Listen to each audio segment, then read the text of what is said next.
The latest. Thank you for your love and support. I appreciate you all. One day we woke up to hear that there is something that is happening in Gabon for decades. And somebody rose up and said, enough of that.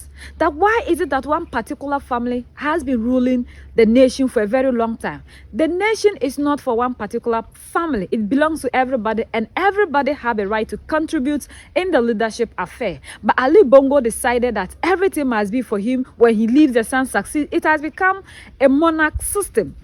Then a military man rose up and said, no, he has to do away with this kind of system. He wants to be the one that will safeguard the people, because under the regime of the Ali Bongo's family, we have not seen anything good for Gabon. Just these few people and this small nation with all the oil that they have, they are still not moving forward. So for that matter, he wants to bring a change in Gabon. And when this man came, we heard what he said. Some of the things that he says, the kind of things that he was doing, banning his people from traveling abroad, the ministers asking them to leave everything that they do within the country and Africa instead of traveling out of Africa to have better and fancy things to do.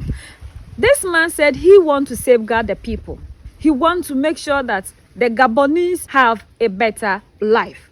And that is why he's coming in to save them through the military uniform. But today, something is happening. This man has turned a U-turn. According to him, he's no longer feeling comfortable wearing the military uniform. Now, what is this uniform about? Everywhere you are going, you have to be in the uniform and be carrying gun. He wants to be in suit. Can't you see what we are seeing in the other parts of African countries that are not led by the military leaders? Can't you see how they are free to travel to these people, how they shake hands with the oppressor, how they are free to do everything possible within their part to get the money that they are looking for? So for that reason, he don't want to become a military man again. He wants to be a politician. But this is the same person who said these politicians are very corrupt, and that is the reason he came into office. And whenever he meets with his people, he said he don't want to be a politician because he wants to do the right thing. And if you are under the guise of politics, you are not able to do anything meaningful for your people. So next month, April, they are going to have elections. He himself is on the ballot paper. He said he wants to contest. He wants to be a president.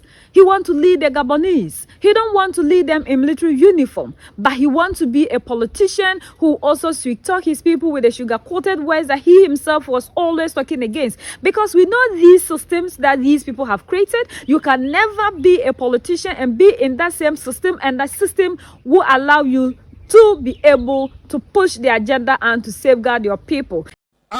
With you at my side, we will build a stronger Gabon, a more robust Gabon, a fairer and more united Gabon. For my part, I am ready to preside over the destiny of our country. After the ouster of President Ali Bongo in August 2023, Nguema had vowed to give power back to civilians following a transitional period. Given the green light in January by the Transitional Parliament, a new electoral code enables members of the military and magistrates to run in elections. Nguema made the announcement at a speech in Gabon's capital. The 50-year-old said his vision for the nation was a, quote, Gabon rising from the ashes, as he called on the crowd to get behind his candidacy. To throw his hat in the ring for the role, the former head of the Presidential Guard will have to abandon his current role, at least temporarily.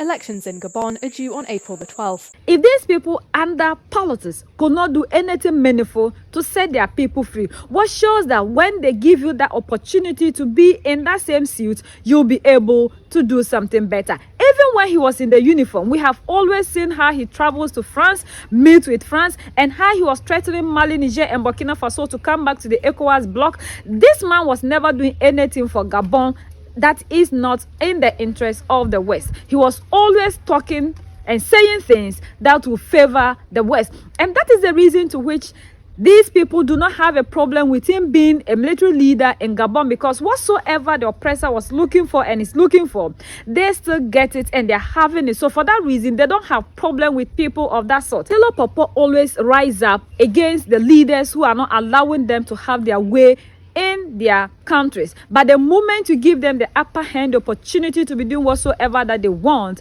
then you do not have a problem. You don't need to have a problem, because all they are looking for is whoever will be in power for them to keep getting all the mineral resources that they are getting. So Ali Bongo is no longer useful, so they have to get a replacement. He is somebody who is willing to do everything to please Yolo Popo instead of the African continent and his people.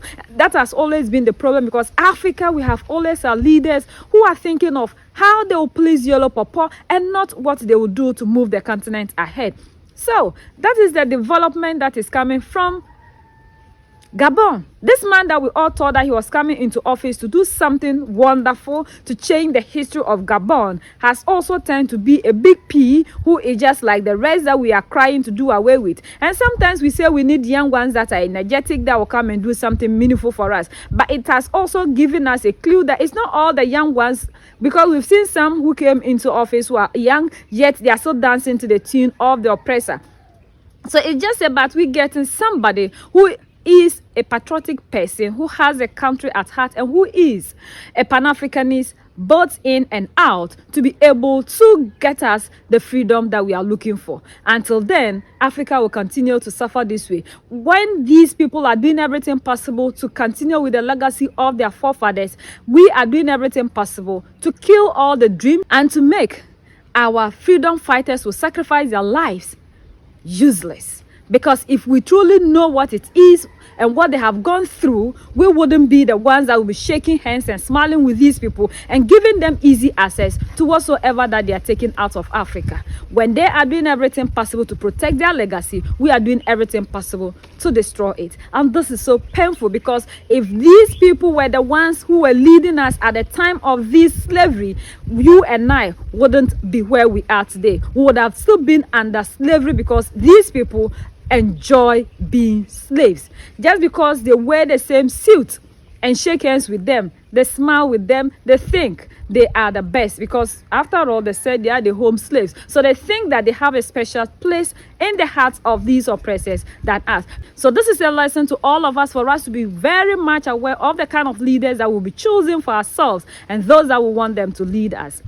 United we stand, divided we fall, and united we keep standing forever and ever. The greatest enemy of the African is mental slavery. So let's decolonize ourselves from mental slavery. Let's keep sharing to educate our brothers and sisters. Together we make Africa great for ourselves and the next generations that are going to come.